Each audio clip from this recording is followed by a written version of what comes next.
Deep within the dense and foreboding Amazon rainforest, the air hung thick with humidity, the towering trees seemingly swallowed the sky, and the echoes of unseen creatures stirred a constant sense of unease. This was not an ordinary jungle, but one that held the forgotten ruins of the ancient Incan civilization, an enigma lost to time. The expedition of university students had ventured into this wild heart of the forest, drawn by the allure of discovery, unaware that they were about to embark on a perilous journey that would test not only their courage but their very survival. Among the students was Michael, a slender young man with sharp eyes hidden behind thick glasses, the result of his poor vision. He was bright, dedicated to his studies, and always ready with an insightful observation. His companions included George, his loyal friend, Katie, Marianne, William, and Joseph. William and Joseph, sons of wealthy families, were reckless, always seeking the next thrill, often at the expense of others. They found amusement in mocking Michael, taunting him for his cautious nature and fragile appearance. George often watched in silent frustration as Michael endured the teasing, offering quiet support and words of encouragement whenever he could. Katie and Marianne, meanwhile, resented the behavior of William and Joseph but feared confronting them openly, wary of the consequences of challenging their arrogance. As the group moved deeper into the forest, the oppressive atmosphere seemed to close in on them. Vines dangled like serpents from the branches above, and the thick foliage muffled their footsteps, creating an eerie silence between the occasional squawk of distant birds or the rustling of unseen creatures in the underbrush. On the fourth day of their expedition, they stumbled upon something unexpected, a towering stone structure, partially hidden by creeping vegetation. The ruin stood like a specter from a forgotten age, the remnants of an Incan temple long abandoned and reclaimed by the jungle. Excitement surged through the group, particularly William and Joseph, who rushed ahead, eager to explore without a second thought. In the flickering light of their flashlights, they saw it, a grotesque figure carved into the wall, its eyes seemingly alive, glowing faintly in the dim light. But it wasn't the carving that terrified them, it was what lay on the ground before it, a skeleton half buried in the dirt, its bony hand reaching out as if in desperate plea. There was something unnatural about the way the bones were arranged, almost as if it had been left there as a warning. What the hell is that?" Joseph stammered, his voice trembling. Katie clutched her arms tightly, stepping back from the scene, her face pale. "We need to get out of here," she whispered, fear threading her words. But before they could react, the ground beneath them shifted. The temple seemed to groan as if awakening from a long slumber. Dust fell from the ceiling and the walls trembled.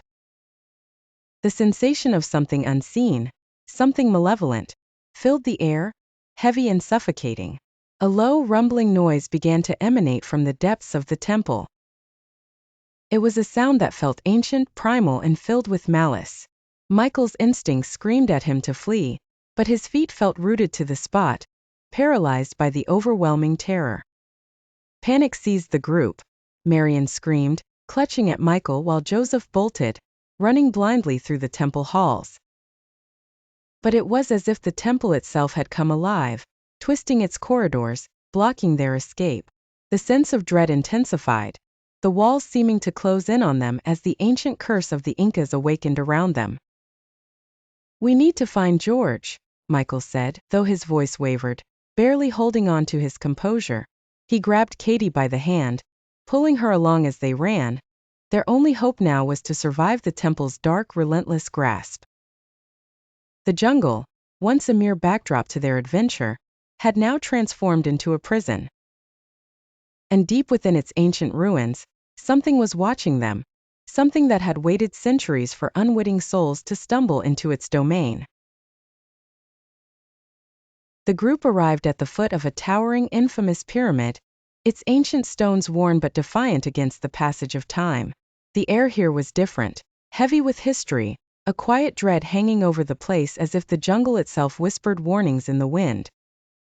"Do not touch anything inside," he had said, his voice trembling as he spoke of the legends, Those who have dared to violate the sacred tombs have never returned.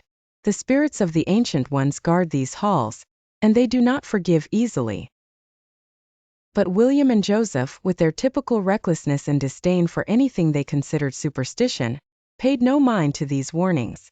As the group descended deeper into the pyramid, lit only by the weak beams of their flashlights, an uneasy silence fell over them. The air grew colder with every step, and the walls seemed to press in closer, as if the structure itself were alive, watching their every move. In one of the deeper chambers they discovered a massive stone sarcophagus, its surface engraved with strange symbols that none of them could decipher.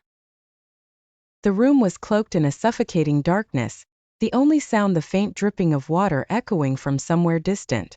The others hesitated, but William and Joseph, driven by an insatiable curiosity, stepped forward.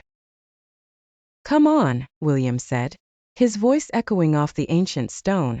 "We didn't come all this way to leave empty-handed. This is probably worth a fortune."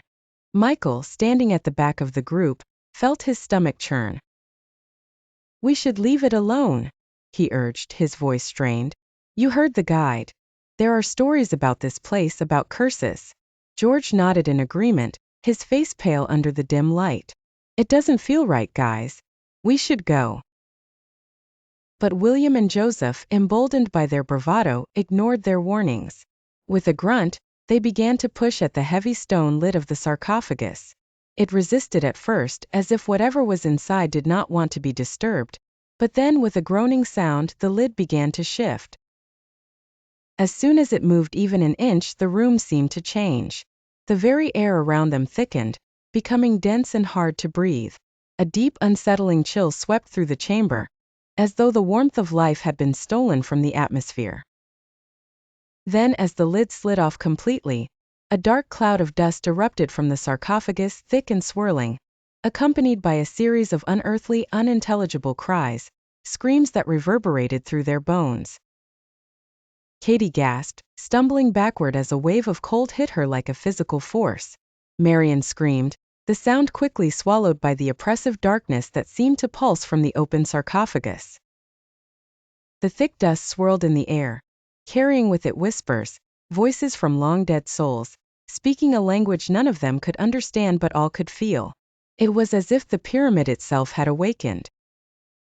Suddenly, William and Joseph froze, their faces, once filled with arrogant curiosity, twisted into expressions of horror. William clutched his chest as if something unseen had gripped his heart. Joseph stumbled, his eyes wide and unblinking, staring into the black void of the sarcophagus as though he had glimpsed something no human was meant to see. What's happening?"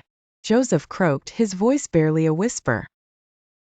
The darkness from the sarcophagus seemed to slither toward them, moving with a sentient malice.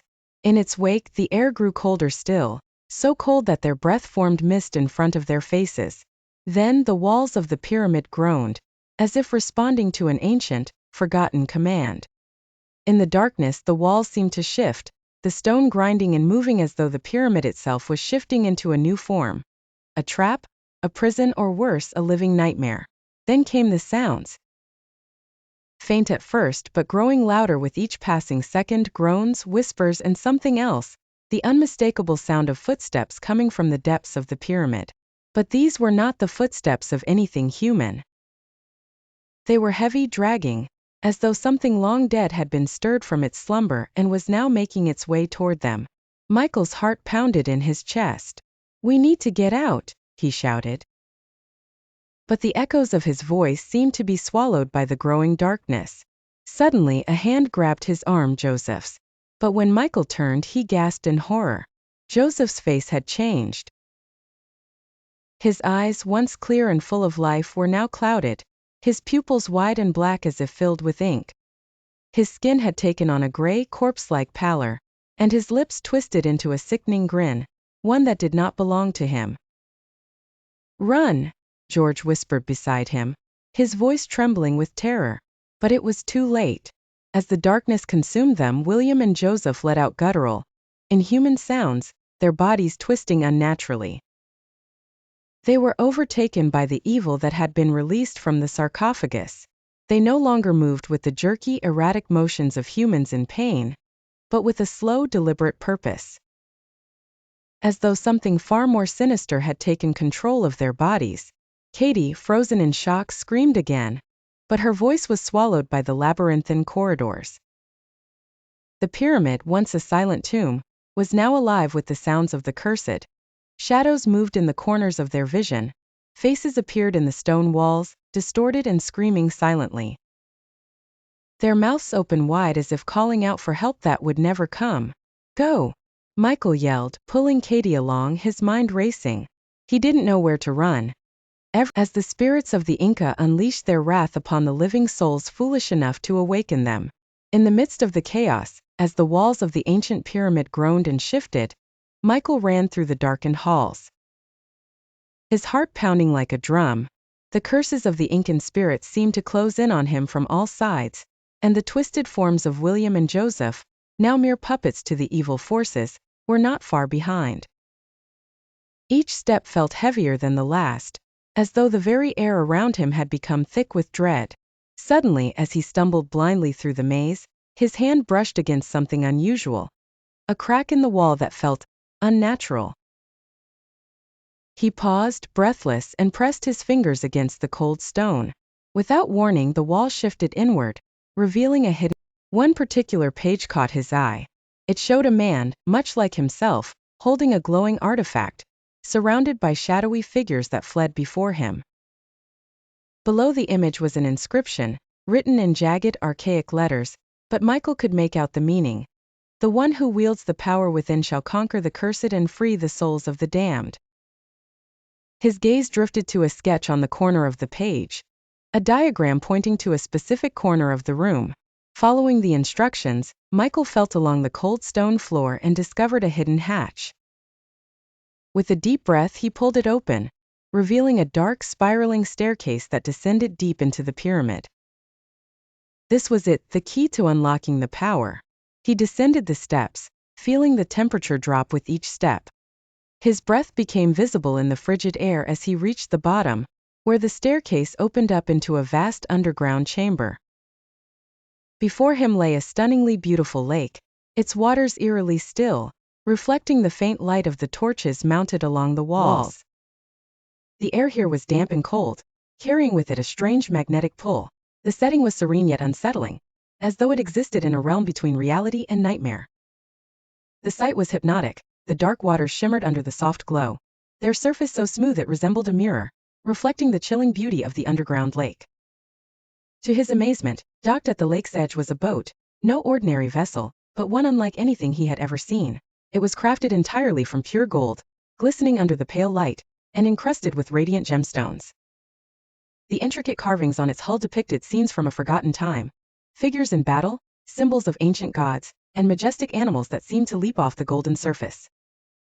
There was something alien about the design, a style that felt more akin to the Maya than the Inca, adding to the sense of mystery that shrouded the entire place. A sense of foreboding washed over him, but Michael knew there was no turning back. According to the book, this was his path. He carefully stepped onto the boat, feeling the cold metal beneath his fingers. The moment his foot touched the deck, a shiver ran down his spine, and a strange dizziness overtook him. The air around him seemed to hum with energy, and his vision blurred. Then, without warning, his legs gave way. He stumbled forward and plunged into the lake's icy depths. The cold water swallowed him whole, the shock of it sending his mind spiraling. For a brief, terrifying moment, he felt as though the water would consume him, drag him down into the endless abyss. But as quickly as the fear gripped him, something else stirred within. A warmth, a glowing light that spread through his veins. With that, the battle began. William charged first, his claws extended, his face a grotesque mask of rage. Michael dodged his attack with ease, his reflexes sharpened by the ancient power coursing through him. He countered. In the heart of the uncharted Amazon rainforest, a team of explorers, led by the determined archaeologist Dr. Elise Harper, unknowingly awakens an ancient curse that has lain dormant for thousands of years. Or will the secrets of the lost civilization claim their lives, adding them to the countless souls who vanished in the depths of the Amazon? Discover the heart-stopping twists and turns in this gripping tale of adventure, mystery, and survival now on Amazon.